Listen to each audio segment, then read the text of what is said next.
Aquí a conversar con Mijail García, un joven prominente, licenciado en Administración de Empresas, no abogado, licenciado en Administración de Empresas, pero además también miembro de dirección central de la Fuerza del Pueblo, un joven político, prometedor de nuestro país, con quien vamos a conversar. Buenas tardes. Celidonio, un placer. Yo había oído hablar mucho de ti, ya tenía ganas de venir por acá. Gracias. Me alegro que haya aceptado nuestra invitación a conversar y a hablar con la gente, a decirle a la gente, sobre todo en el área política. Tú como joven, me imagino inquieto, preocupado por lo que está pasando en la sociedad dominicana, en sentido general. Yo quiero preguntarte, ¿cómo ve el futuro de los partidos políticos, viendo que hace más o menos 7, 8 años el PRD se desbarató? Así una frase popular muy coloquial del dominicana. Se desbarató el PRD, se formó el PRM y fue opción de poder en el 2016, sacó un 35% y hoy es gobierno, están dirigiendo los destinos de este país. Pero por otro lado tenemos el PLD, que igualmente sucedió prácticamente lo mismo.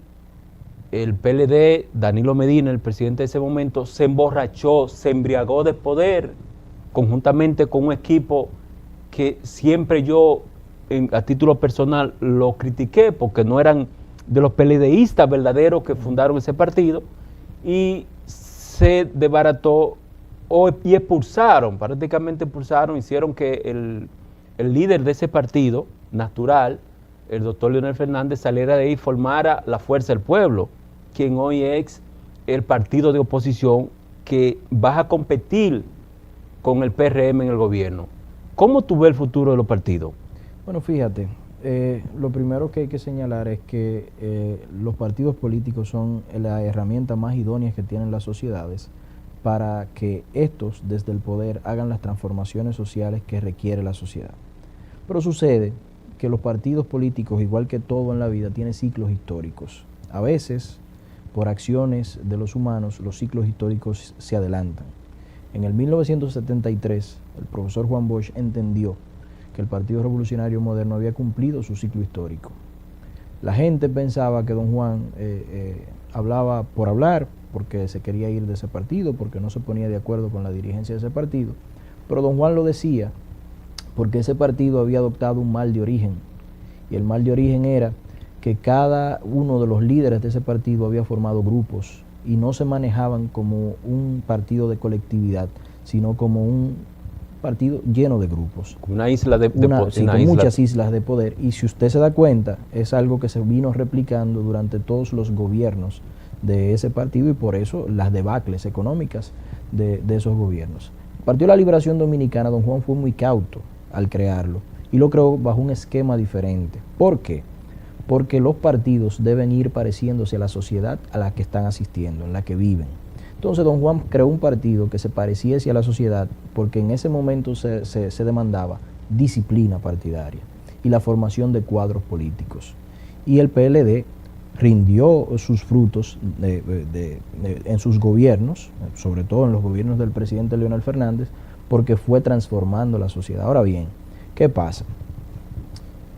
En el 2016, sobre todo en el 2016, ese grupo que gobernaba la República Dominicana y que son parte de lo que queda de ese partido, se embriagó tanto de poder que adelantó el fin del ciclo histórico del Partido de la Liberación Dominicana. Y en 2019 no quedó otro camino que salir de ese partido que estaba tomando pus por todos lados hacia la formación de un partido que encarne las esperanzas del pueblo. Y es lo que ha hecho el liderazgo de la Fuerza del Pueblo, encabezado por el presidente Leonel Fernández. Pero te explicaba que no es un fenómeno que solo se da en la República Dominicana. Cuando los partidos se desconectan de la sociedad, van perdiendo la hegemonía que tenían. Pasó ya en Chile. Los partidos tradicionales no ganaron la elección con Boric. Ha pasado en Colombia con Petro. Los partidos tradicionales no ganaron las elecciones.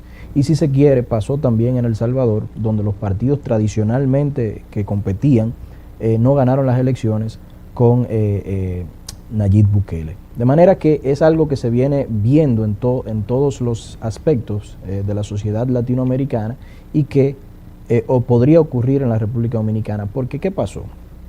El Partido Revolucionario Moderno, que tú bien dices que es un remanente o lo que devino de una división con el Partido Revolucionario Moderno. El PRM es un hijo del PRD. Como lo era el PLD. Como lo era el PLD Sí. del PRD. Así es. Pero ¿qué sucede? El Partido Revolucionario Moderno contrajo todos los males que tenía el PRD. Por tanto, tiene desconexión con la sociedad. Por eso hoy tú te fijas que muchos, incluso a lo interno de ese partido, le llaman que el gobierno de su partido es un gobierno que se ha desconectado de su base social. Un gobierno que se supone su base social, un partido, perdón, que se supone su base social es la clase popular y que está gobernando para, por decirlo de la forma que decía don Juan, para los tutumpotes, o para decirlo de la forma que se dice ahora, para los popis. Y esa situación va a hacer que ese partido vaya adelantando el fin de su ciclo histórico. En cambio, la Fuerza del Pueblo se ha encargado a través de una serie de actividades que comenzaron con el Congreso Profesor Juan Bosch, de crear un partido que se parezca a la sociedad actual. Tanto así que por razones coyunturales o no, su primer congreso se hizo desde la virtualidad, totalmente virtual. Y que ahora no hay una sola reunión de la Fuerza del Pueblo que no se haga de las dos modalidades. Y eso es una forma de parecerse a la sociedad. Pero también es una forma de parecerse a la sociedad que el día de ayer, por ejemplo, se lanzara el primer podcast de un partido político. Ningún partido político tiene un podcast. Pero tampoco ningún partido político tiene la cantidad de voceros jóvenes que tiene la Fuerza del Pueblo. Igual que todos los demás voceros, se sientan, conversan. Y yo siempre digo que se ha dado un fenómeno interesante. La Fuerza del Pueblo ha construido un sistema de gobernanza en donde combina la experiencia que tienen esos viejos robles del partido, esa experiencia necesaria que tiene el liderazgo, la dirección política del partido, con los bríos, la fuerza, las ganas de empujar que tiene la juventud, y se ha creado una mancuerna poderosa que ha conectado de forma eficiente con la sociedad. Tú dices entonces que el PRM nació enfermo. ¿Lo que tú quieres decir? Que nació enfermo porque contrajo la misma enfermedad que tiene el PRD. Mira, siempre pongo el ejemplo con ese partido de un anuncio de una sopita de esas de sazonar, que yo siempre me acuerdo, decía, mismo sabor, pero diferente empaque. Y es lo que ha pasado con ese partido. Ellos cambiaron el escaparate, cambiaron la vitrina, pero los actos desde el gobierno y desde la dirigencia del partido son los mismos actos que hicieron que el partido anterior del que ellos pertenecían sucumbiera. ¿Tú crees que aquí pueda pasar, en República Dominicana, pueda pasar lo mismo que han pasado en esos países, siendo República Dominicana un país tan conservador, con un sistema pues tradicional, que pueda llegar alguien desde afuera y convertirse en presidente? Y te hago esa pregunta porque a veces hablo con alguna gente y políticamente le hago algunas preguntas y me salen con cosas parecidas a esa. Yo no lo veo así. A corto plazo, dentro de 2, dentro de 4, 8 años, no veo que pueda suceder eso. ¿Tú crees que pueda pasar eso aquí en República Dominicana? Nosotros hemos tenido la suerte en la República Dominicana de que el sistema de partidos políticos no se ha debilitado tanto como para que un outsider llegue a la presidencia. Lo digo porque aunque los otros partidos, los viejos partidos del sistema, van desapareciendo, no es menos cierto que han sido sustituidos por nuevos partidos políticos, no por movimientos sociales ni por nada de esos movimientos que a veces son muy heterogéneos y no logran ponerse de acuerdo entre ellos mismos, y por eso cuando llegan al gobierno cometen muchísimos errores. Pero, y te pongo un caso, en el caso de Perú, que es un gobierno de izquierda que nosotros, por lo menos en términos personales, respaldábamos, pero la base social de ese gobierno es muy heterogénea, y eso no le ha permitido gobernar el país. No sale de un problema para entrar en otro. Pero llegando aquí a la República Dominicana, lo que debo decirte es que gracias a Dios el sistema de partidos se mantiene fuerte. Aunque crece en algunas encuestas el descreimiento a los partidos políticos, no menos cierto que todavía la sociedad ve a los partidos como el instrumento para que desde el gobierno se hagan las transformaciones.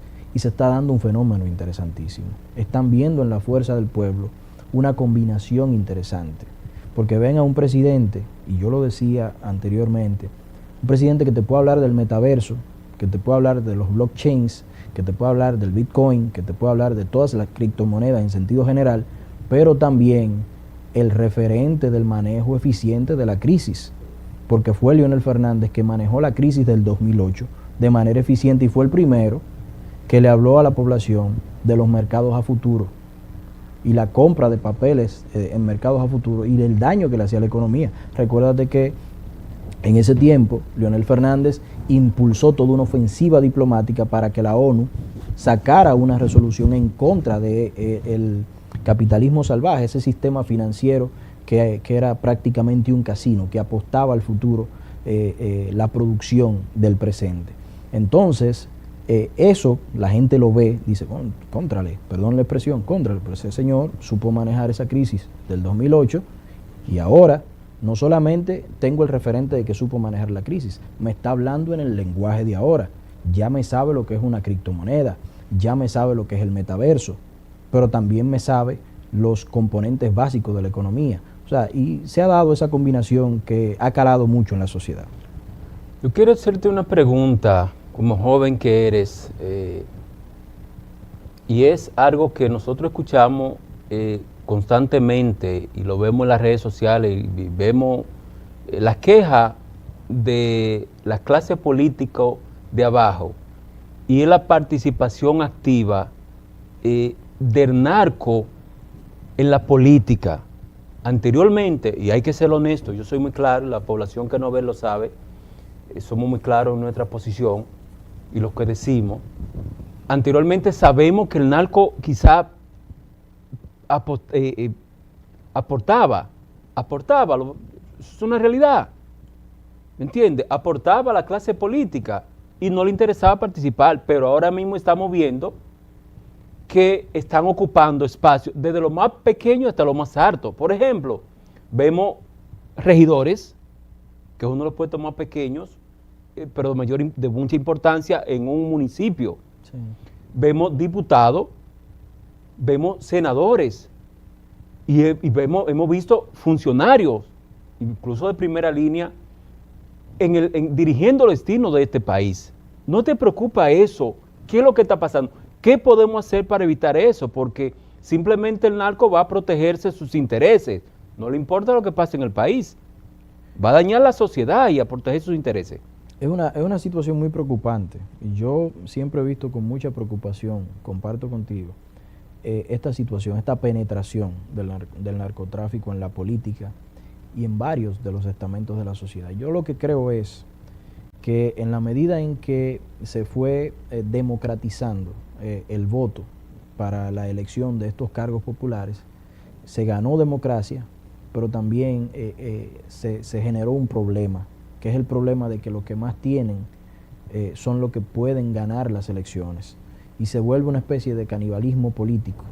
Habría que ver entonces qué solución, qué ecuación se puede ver donde se garantice la democracia para que una cúpula no escriba una lista en el cuarto de un partido, ¿verdad? Y pueda haber participación, pero que también hayan topes donde el narcotráfico no pueda permear tan directamente como lo estaba haciendo. Porque ¿qué pasa?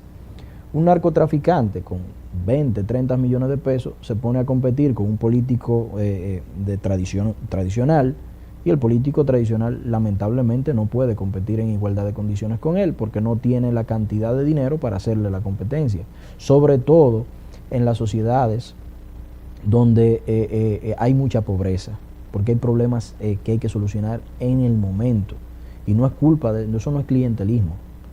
No es culpa de esas personas. ¿Quién es el culpable? ¿Quién es el culpable cuando un político, por ejemplo, en tu municipio, en tu sector, que la población sabe que su dinero que tiene del narcotráfico, sí, a veces los presidentes de los partidos creen que no lo saben, sí, y se impone por encima de Mijail y tú que fundaste ese partido, te fajaste, da la cara a la población, a tu sector, resolviéndole el problema, entonces viene el partido y te impone a un narcotraficante y te avasalla económicamente. Y ahorita tú lo ves allá arriba dirigiendo en el Congreso Nacional, por ejemplo, o en el Senado. Por eso te digo que hay que establecer topes reales, porque la ley de partidos políticos y la ley electoral establecieron una serie de topes para las candidaturas, pero esos topes son muy altos. Entonces, si siguen siendo tan altos, quien más tiene plata, quien más tiene dinero, va a seguir ganando las elecciones, sobre todo en los cinturones de pobreza. Ahora bien, eso por ese lado. Por el otro lado, yo tengo que decirte que mientras más saquemos a las personas de la pobreza, mientras más institucionalicemos el país y mientras más garanticemos que las condiciones básicas de existencia de las personas estén cubiertas, menos cabida tendrán ese tipo de personas en la política y en cualquier área de la sociedad. Mira, tenemos que ir a una pausa. Muy interesante esta conversación contigo. Tenemos que ir a una pausa, pero yo te quiero dejar en el aire esta pregunta. ¿Cómo influye la inflación actualmente en la política dominicana?